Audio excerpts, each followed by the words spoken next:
Welcome to part 6 of this tutorial series where we're creating this stylized penguin character. So this is part 6, and in this part we are going to be creating a basic environment, and then we're going to pose the penguin, and then we'll get a final render. And then in the next part after this, we will be doing the animation. Now, as I talked about at the beginning of this tutorial series, I am going to be using my procedural snow shader, and we're going to be putting that on the ground and like the mountain in the background. So if you'd like to watch that tutorial, I'll have a link in the description. You can watch that tutorial on how to create the procedural snow, and then we'll be importing it into this Blender file and adding it onto those objects. Or if you'd like to help support me, you can purchase the procedural snow on my Gumroad store. And speaking of procedural materials, I did want to let you know about my Blender procedural material packs. So as you may know, I do create a lot of procedural material tutorials. And so every time I create 10 more procedural materials, I create a Blender procedural material pack. So if you'd like to check out the procedural material packs, I'll have the links in the description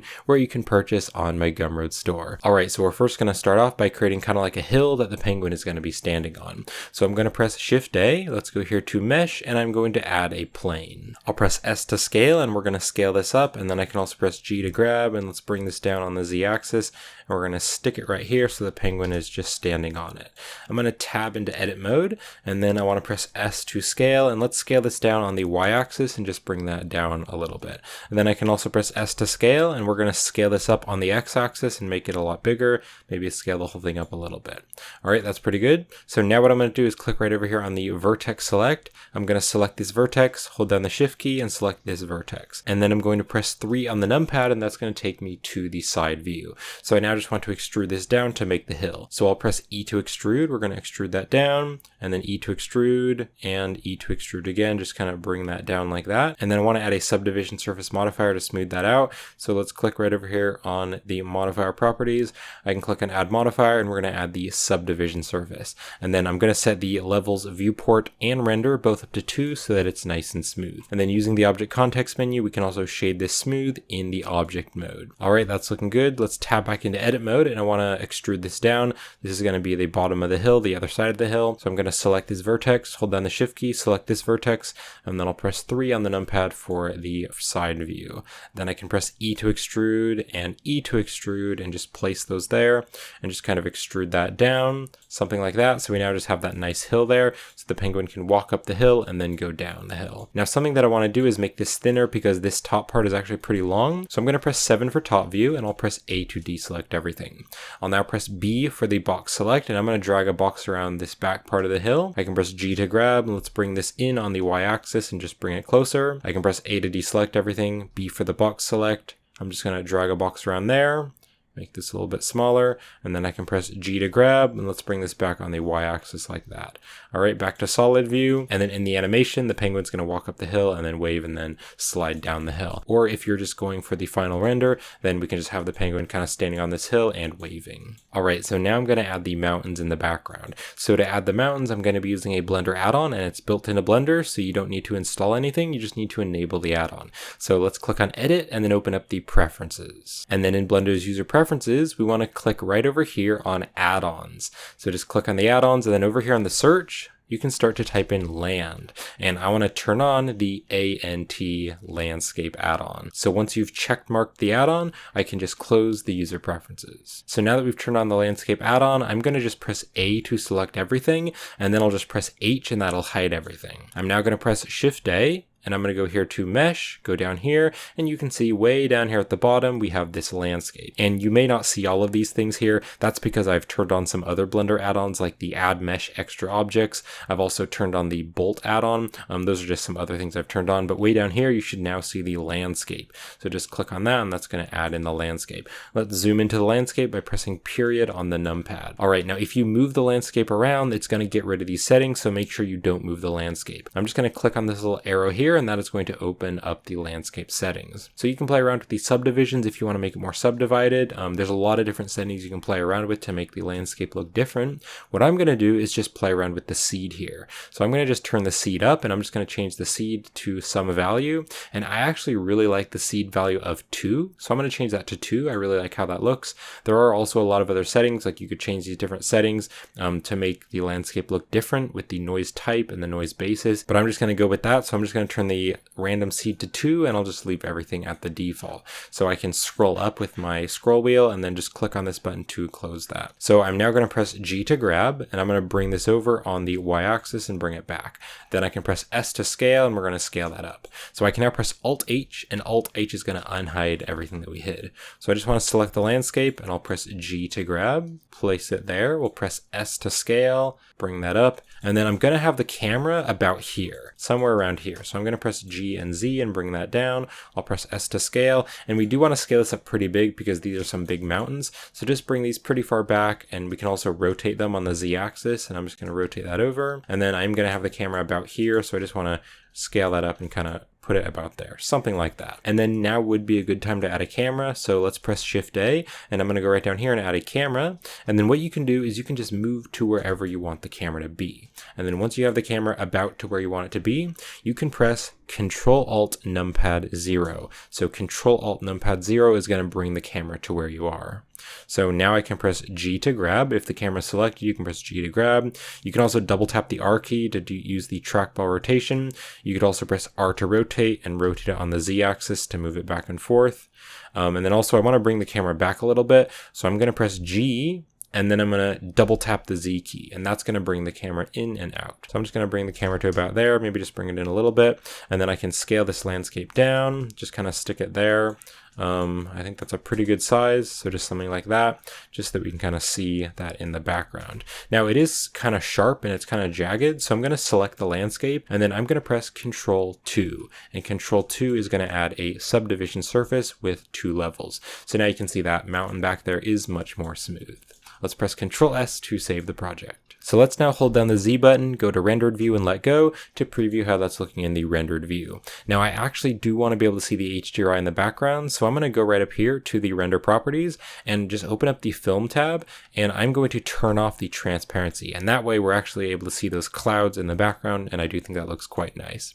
And then also, if you're using Blender Eevee, a few things you can do to make Eevee look a little bit nicer is to turn on the screen space reflections and the ambient occlusion, and if you wanted to, you could turn on the bloom. That's going to kind of add a glow, but I don't really want to do that. And then also I am going to turn on motion blur because in the next part we are going to be doing the animation, and so motion blur looks really nice for animation, so I'm going to turn that on. And if you're using cycles render, everything will work the same. Everything looks fine in cycles as well. You can see here it is in cycles. It actually looks more realistic in cycles, so if you want a more realistic result, you could change that to cycles.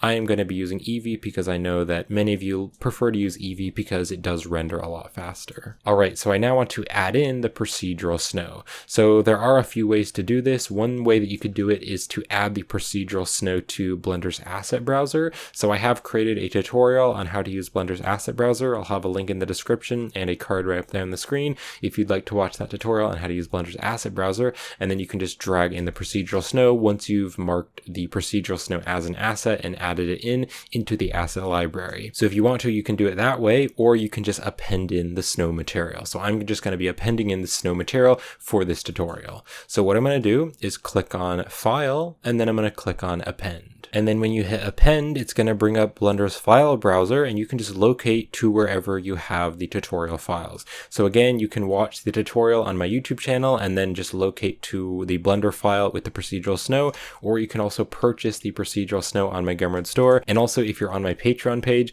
then you have access to all of my procedural materials. So what I'm going to do is go inside the procedural snow Blender file, and then we just need to choose whatever we want to append into this Blender file. So I'm going to go to material, and then I want to double click on the procedural snow material, or just select it and click on the append button. And now it's been added. So if I click on this object right here, I can click right over here on the material properties, and I'm going to click on the drop down, and I can add the procedural snow material.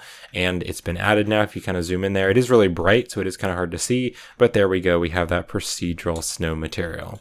Now I also want to add the procedural snow to this object here, the little hill. So I'm going to click on the hill, click on the drop down, and we can add the procedural snow material. All right, now there are just a few things that I want to do to this procedural snow to make it look a bit nicer. So one thing that I want to do is I want to apply the scale. If I hold down the Z button, go into the material preview, you can kind of see that a little bit better. And also I'm going to turn off the grid because the grid is kind of distracting. So if you click right here on the overlays, I can just turn off that floor, and that's going to hide the grid. So if you zoom in here, you can see that the scale is actually a little bit messed up because the snow is actually bigger right here, but then it's kind of smaller right here. So I want to apply the scale. So I'm going to select this object here, hold down the shift key and select the hill, and I'm going to press Control A. So I'm going to press Control A, and when you hit Control A, it's going to bring up the apply settings, and I want to apply the object scale. That way it's going to see it as having the same scale, and so if you zoom in there, you can see that and that is about the same scale. This is farther away, so it kind of looks smaller, but if you zoom in there, you can see the scale from the procedural snow is about the same. So that's looking really good.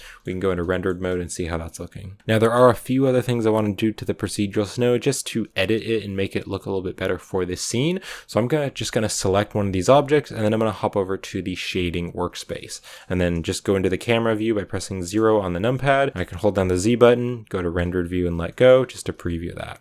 All right, so there are just a few settings I want to change here. One thing that I want to change is the colors, because you can see it's very bright, and so it's actually really hard to see the procedural snow. So right over here on this color ramp right here, I'm going to take this blue color and I'm going to make it a bit darker, and I'm going to make it a bit stronger of a blue color, and also I'll make it slightly purple as well. And then also on this white color, I'm going to click on this one here, and I'm going to click on this white color, and I'm going to make it a little bit darker just so we can see that procedural snow a little bit better. And then I can also click and drag and bring this bluish purplish out a little bit just so that you can preview that a little bit better. And also I might just make this a little bit darker. And then also we can turn down the brightness of the sun if you think the brightness is a little bit too strong. So if you want to, you could just turn this down to like a 10. That does look a little bit nicer. It's not quite as bright though. Maybe I'll just turn this up to like a 15. Something like that. I think a 15 is a bit better. And then back on the procedural snow, I think I will make this just a little bit more of a bluish color, so it's a little bit less purple and maybe a bit darker. And then you can also change the mapping right here. So there's a mapping node, and we can change this to change the scale of the entire procedural snow. So what you can do right over here on the scale on the mapping is you can click and then drag your mouse down, and then you can drag back and forth. And I'm going to just change that value so you can make it much smaller. You can also hold down the shift key, and that's going to make your movements more sensitive, and you can just change that to a size that looks good for you. So I think I'm just going to change these down to maybe like a 0.8 or something. Kind of zoom in there, see how that's looking. That's pretty good. All right, now another thing that I want to do is I want to add a depth of field to make the background kind of blurred, and then we're going to focus on the penguin. So I'm going to go back over here to the layout so we can preview the layout, and then I'm just going to click right here to select the camera, and let's go over to the camera settings. So on the camera settings, I'm going to turn on the depth of field so we can use the depth of field, and let's click on this to see the depth of field. Now I want the focus object to be the penguin. So I'm going to click on the eyedropper, and then I can select the main penguin object. Now if you turn the f-stop down, you can see everything's going to be a bit more blurry, but the penguin is still in focus because that is our focus object. So I'm going to turn the f-stop maybe just down to like a 0.5. Let's see how that's looking. That's pretty good. You could turn it down more, but I don't want it to be too blurred. You could also turn it up to maybe like a 1, but then things are a bit more in focus. I'm going to turn it down to a 0.5 so the mountains there are kind of blurred, but then you can still see the penguin in perfect focus, and that's looking pretty good. Now I also do want to change the color management a little bit, so I'm going to go right back over here to the render properties, and I'm going to scroll down here, and I'm going to open up the color management.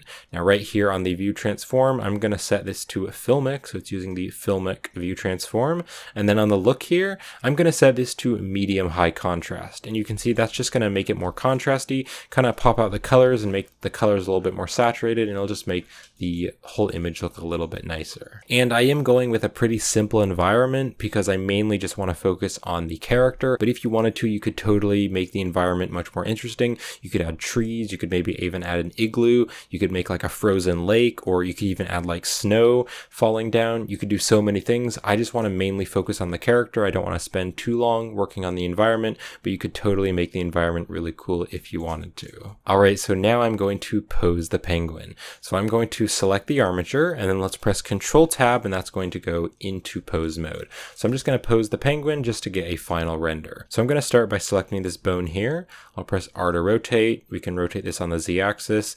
And also, if I press period on the numpad, that's going to zoom into the bone. I want to stick the penguin's feet right down here, so they're kind of on the ground like that. All right, and then I do want the penguin to be looking at us, so I'm going to select the head bone, and I can double tap the R key, and that's going to rotate the head over, just rotate it over a little bit. I'm also going to select the bone right here, and that is the bottom of the beak, and I can press R to rotate. Let's rotate this on the X axis, so hit X. Let's also hit the X key twice, and that way it's going to use the local X instead of the global X, so hit the X key twice, and that way it'll rotate down from the bone's X axis. So I'll just kind of bring that down. You could also select this one. Let's press R to rotate, double tap the X key and just bring that up a little bit. And then we can also select the eye and then hold down the shift key and select the other eye bone. And then right here, we do have this set to individual origins. And that way I can double tap the R key and then we can just rotate that and kind of make the penguin looking at you. And then you can also select these bones here and press R to rotate or G to grab and just kind of move those. That's pretty cool. Now, if you want to see how the penguin's looking without the bones, you can click on the show overlays. That's going to hide the overlays and you can see how that's looking. All right, then I can maybe rotate the neck over, and I want to have the penguin waving. So I'm going to actually rotate the neck over a bit and rotate the body over a little bit. And then I'm going to select the shoulder. Let's press R to rotate. We're going to rotate the shoulder up and then select the arm. I can rotate that as well. Kind of rotate this up because I want the penguin to be kind of waving at you. Let's select the head bone and also rotate that back a little bit. And then let's select this shoulder here. We're going to rotate it down a little bit. Also select these arms. We're just going to rotate those arms down a little bit, maybe not too far. Maybe he's coming out like that. All right. And then I also want to rotate the wing over a little bit. So I'm going to select this bone right here. I'm going to double tap the R key and just kind of rotate that wing over just a little. Maybe rotate that up so that he looks like he's waving. Okay, maybe rotate that up a little bit more. And then I also want his body to kind of be coming up on the side. So what I'm going to do is select this right here. I can double tap the R key. We're going to rotate the foot down. I can also press G to grab, and we're going to bring the foot down a little bit. And then I'm going to select this bone again here, the bone that controls everything. And I'm going to rotate it and just kind of bring it up a little bit. And then I can also select this bone right here on this foot, double tap the R key, just kind of bring that down. Let's also press period on the numpad to zoom over to it. And then I want to go on side view and kind of select this foot bone and kind of rotate it up a little bit. And then I want to select this foot and I want to rotate this. So R to rotate. We're going to rotate this on the Z axis and just kind of rotate that over. And then we're going to bring it up a little bit. And then we can also rotate this up and then select this one and we can rotate that down. So he's going to kind of be pushing up on the side there. If you go into the camera view, you can see how that's looking. And that's basically what I want. You can also select the main controller and kind of move the entire penguin up and then just kind of rotate the feet down. So he looks like he's kind of pushing up with that foot there. You can double tap the R key to rotate that bone around and just kind of get that to how you like. That's pretty cool. All right, and that is it for the pose. So that's going to be the pose for the final render. So what I'm going to do now is just press Control Tab. That's going to go back into object mode. And then actually what I can do is I can press H, and H is going to hide those bones, but it's still going to stay in the same pose. So I can now just click right up here to select the camera, and I can press G to grab, and then press G and double tap the Z key. We can just kind of bring that in a little bit more. Just kind of rotate that however we want, and just kind of bring the camera in there. And then I also want to select this light here, this lamp, and I'm going to double tap the R key, and that's going to rotate the light. And I'm just going to rotate that over so that we can see a little bit more of that shadow. I do want to be able to see a bit of that shadow. All right, and then there is one more thing we can do to make Eevee look a little bit more realistic. I'm going to bake the indirect lighting with an irradiance volume. So I'm going to press Shift A. Let's go down here to Light Probe. We're going to add the irradiance volume right here, the bottom one, irradiance volume. So I'm now going to press S to scale. We're going to scale this up.